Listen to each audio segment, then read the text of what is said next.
Good morning, everyone. My name is Gareth Thompson. I'll be the moderator for this session. And it's my pleasure to introduce John Redfern. Couple of things. You can ask questions. You'll see there's a question and answer button on the display in front of you.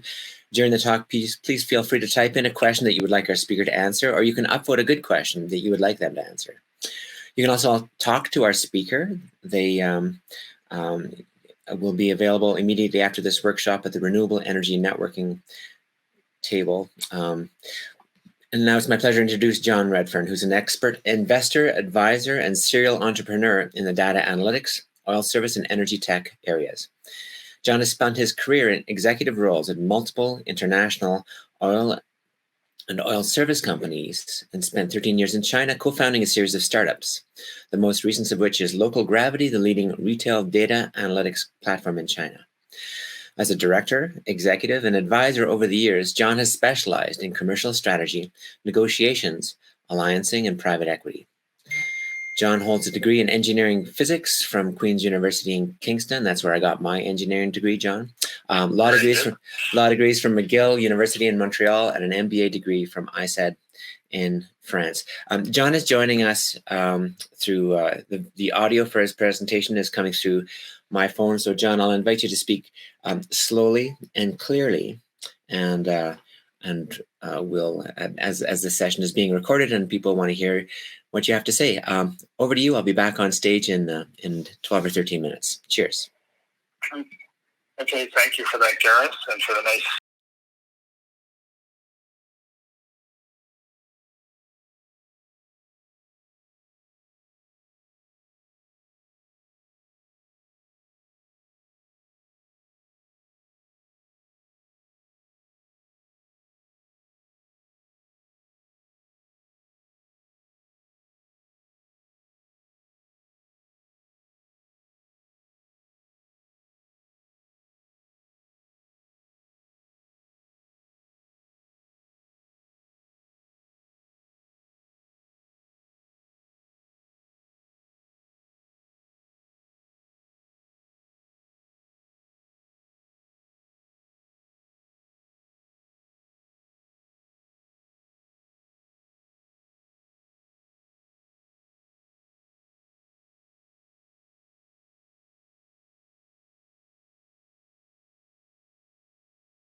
as I said, an energy tech startup. We aim to be the world's leading geothermal energy company, and more than that, we aim to make geothermal one of the leading energy sources, not the niche one it is at the moment. We founded in 2017, so about 5 years old. We've raised about $100 million. About 90% of all the people who work for us are all oil and gas background, and their skill set from oil and gas is translated directly into this new innovative space. So I think it's something that can be of interest to a large number of people here today. What our solution is we've taken a niche energy source, geothermal energy, been around for 100 years, hasn't really grown much, and we make it scalable, which is the thing that's been holding it back in the past. And we do that by changing the whole game from being one of very much like oil and gas, exploration, high risk, looking for a rare permeable aquifer that we produce a fluid from. That's traditional geothermal and traditional oil and gas, to one where we use modern drilling technologies to basically drill a massive subsurface radiator that has up to 50 kilometers of well bore for heat transfer, and we harvest the energy, the heat, gently via conduction. So this is a real game changer because it makes that one simple change makes a whole bunch of difference. It makes it predictable, and it avoids a lot of the environmental hazards of traditional geothermal, producing briny water filled with all sorts of chemicals, having to inject water, having to frack, having earthquake risk. We clear all of that up at the same time. And the end result is a solution, even so it's based on oil and gas skill sets, that is as clean or as low carbon as practically everyone. We're equal to wind or nuclear, and we're actually 4 times better from carbon footprint point of view than solar. So I'm going through these quickly. The other problem we solved, the major problem, is no doubt heard is that wind and solar, produces power when the sun shines and the wind blows. But what do? Where do you get your solar after dark? How do you take care of all the intermittency of the only scalable renewables, wind and solar? Well, we do it either with a ton of batteries, which have their own costs and their own environmental footprint, or you do it as part of an intrinsic part of our own design. We can load follow, within the day, so we can produce around the solar peak you get in a place like California and produce when the other renewables are down. So we make the perfect complement to wind and solar and really see ourselves as being part of this triad going forward as we electrify the grid. It's going to be a lot of wind, a lot of solar, because nothing's cheaper, and a lot of Everloop or closed-loop geothermal, as we call it. So that's a major problem, and we can talk about later how we do it, but we solve that problem. And by bringing these things together, we really define an entire new category of energy source. The same way Tesla defined a new category of car that was neither electric nor, it was both electric and performance. We are in this sweet spot in the middle where we're scalable, we're baseload or dispatchable, and we're green. No one else fits in there. We can go through why all these other people don't, but this is the holy grail of energy sources, and we've constructed it out of these building blocks we found here in Alberta. Now, there's another part and another difficulty with wind and solar, which we tend not to focus on, but is becoming more and more of an issue, and we solved this one too, and that's just a question of footprint. So the only reason people are talking about small modular reactors and things like that is because we need an energy source, not this that's dispatchable and green and scalable, but we need one that doesn't have a massive footprint. We need something that's higher density. And, nuclear certainly does that, but there's no need for nuclear if you've got Everloop.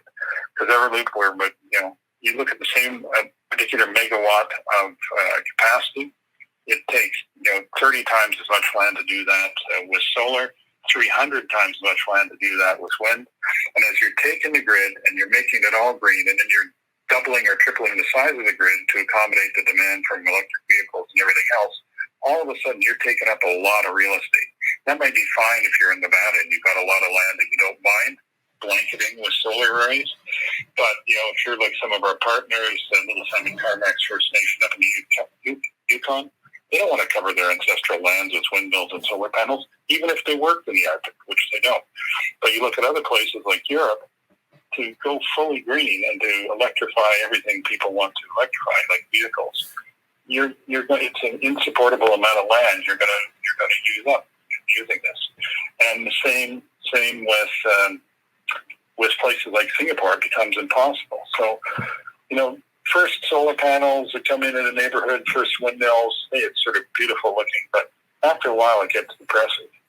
And, this particular picture here, I say, what's wrong with this picture? But there was an environmental group that posted this in an ad and saying, look, isn't this fantastic? We can make floating solar panels. So not only can we cover every field, we can cover every lake too. And in places like Singapore, because they have nowhere else, they're covering all their reservoirs with solar panels. Is this really a good thing, or is this an admission that things are just too low density? So,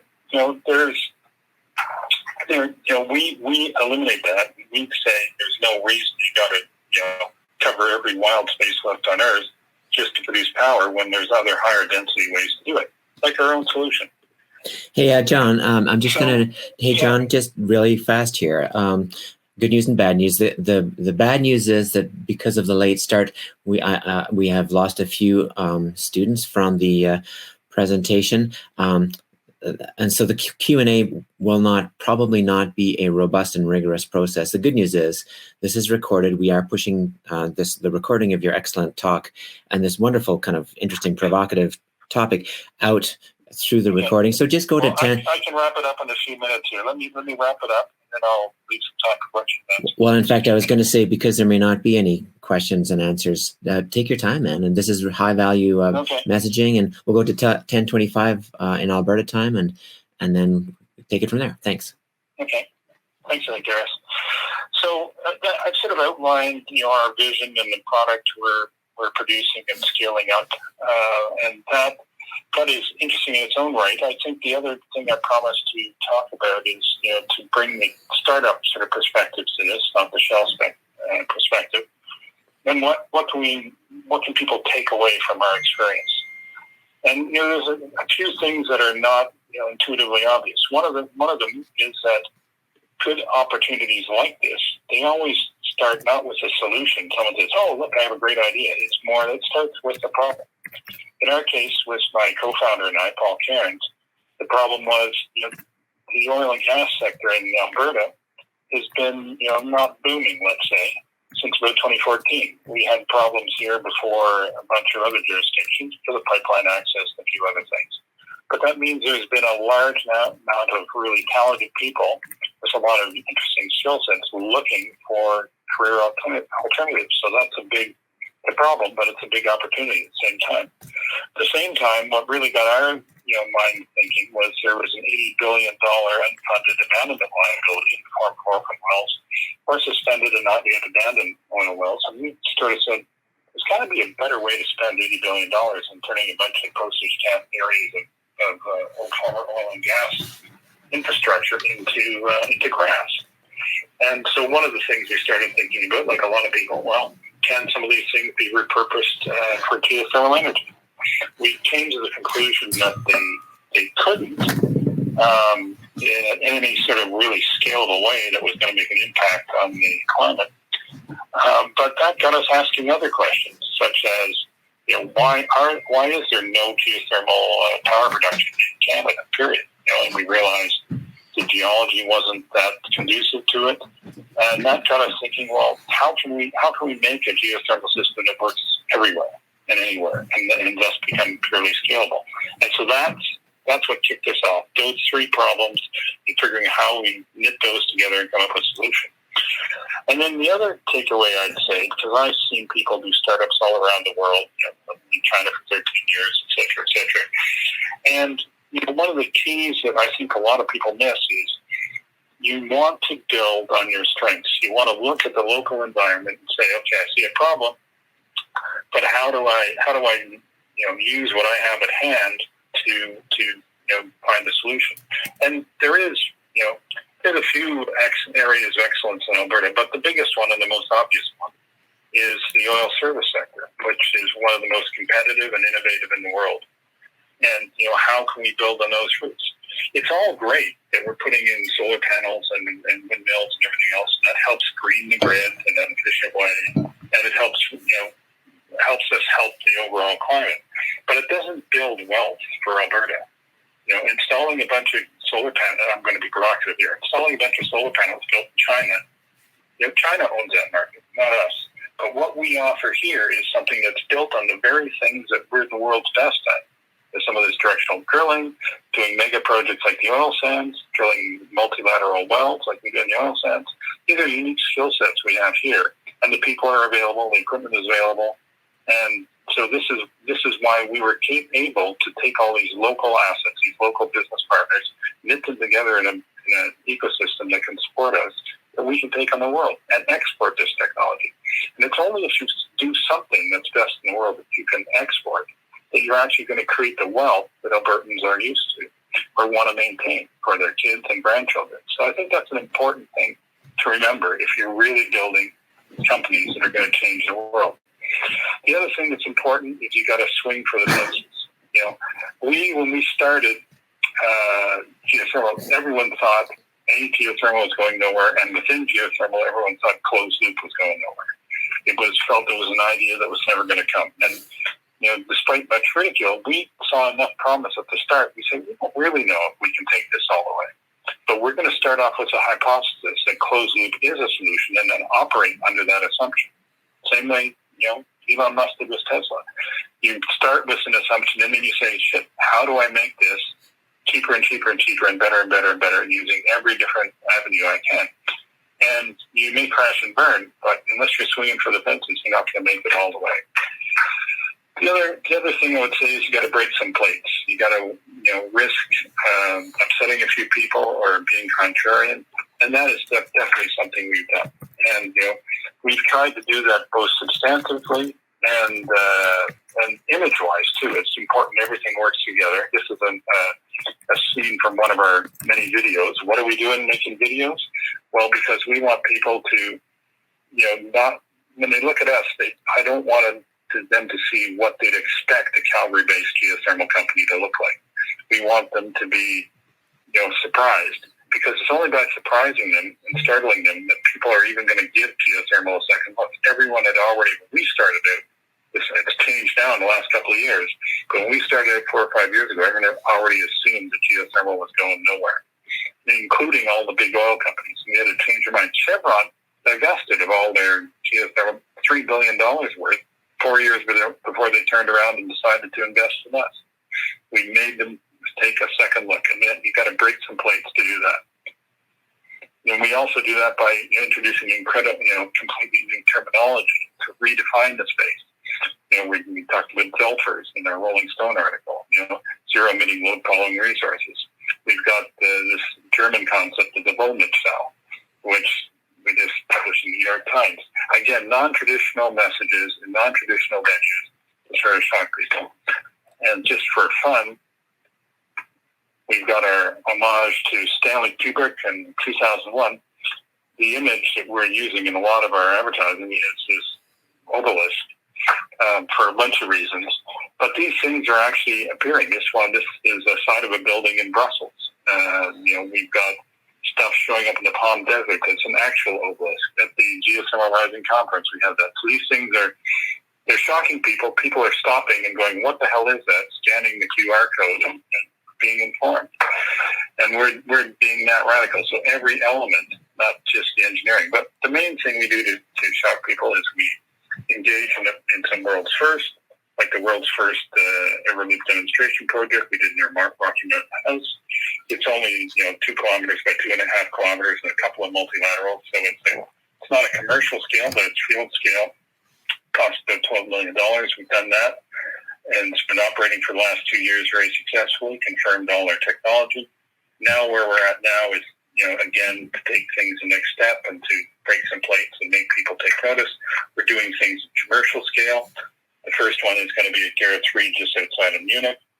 This is, again, like a lot of our early projects, it's on the location of a failed traditional geothermal project, again, proving that we can go other people can't. It's like, taking over a dry oil and gas well and producing oil from it. Phase 1 of this is a €200 million project. In that one license area, it's scalable up to €2 billion. And we have prospects like this identified already around the world. We have 70 prospects in Germany alone. So it's all about going at scale. If you're not aiming for scale, you're not part of the solution. You got to build something massive. Otherwise, there's no point at all. And that's what we're trying to do. And all of this, to sum up, this all builds on the Alberta advantage and helps enhance the Alberta advantage by building on the strengths we have and creating a strong export sector. That's my pitch. And that, Mister, is a wonderful pitch. Thanks. If you can just sort of shut down your presentation here. We have just a couple of minutes, and we have a hard stop at 30 minutes past the hour, only because I've got to go and do this elsewhere in another space. We do have a question from the wonderful Irene Harrimans, who is one of the leaders at the Sustainable Energy Development Initiative at the University of Calgary. And I'm going to post that. Thoughtful question from Irene. Where do you see the greatest potential for geothermal? Residential use or industrial systems? And if industrial, what type of industrial? A little bit of all of those. It's true we've got a lot of best industrial use is for greenhouses and stuff like that. There's a lot of that in places like the Netherlands. There's also the most scalable opportunity, and the biggest one is to produce electricity. Because once you get that set up, electricity can be transported. We've got a bunch of locations where, if all goes according to the way we'd like it to, we'll park a couple of drilling rigs in one spot, and this is a repeatable manufacturing process. Keep drilling for years, adding more and more and more capacity. And the electrical system is the one where all our dispatchability and stuff like that really comes to the fore. But there is a huge heating market too, and people always forget this. And we're great for the electricity with the power side, which I was talking about. But in a place like Northern Europe, the heat market is actually as big as the electricity market. And we play well into that too. And the thing people have to remember is what is driving this. What's driving this is because a lot of places like Germany are phasing out their coal plants, phasing out their nuclear plants, which creates a huge, massive hole in the electricity market. But the waste heat from a lot of those plants is already going into district heating systems in the surrounding towns. And so there's a gap in the heat network too, and they want to make that green. They don't want to burn biomass or something in that. Hey, and John, I do apologize, but our hard stop has arrived, and I just need to. So, Irene, if you want to follow up with John, because you would make an excellent resource for your course, you can get to him through my email, or we can figure that out. You know how to find me, Irene. And John, I wanted to say, one of the great pitch, wonderful technology. And I love the notion of swinging for the fences and breaking some plates. This is important terminology for students who are thinking about entrepreneurship, and also giving some hope. This is really promising, and this is a wonderful thing to talk about as part of the solution space to the environmental ills that confront us. I want to thank you very much for your tolerance and making this happen, and apologies folks for the poor sound quality. We're doing the best we can, and Mr. Redfern, a pleasure to meet you online, and have a wonderful day. Okay. Thanks for sticking with it, and I believe I can go and answer questions at the table right now anyway. If anyone wants to follow up, I'm available right now. Yes, you can. Perfect stuff. Thanks so much. Bye.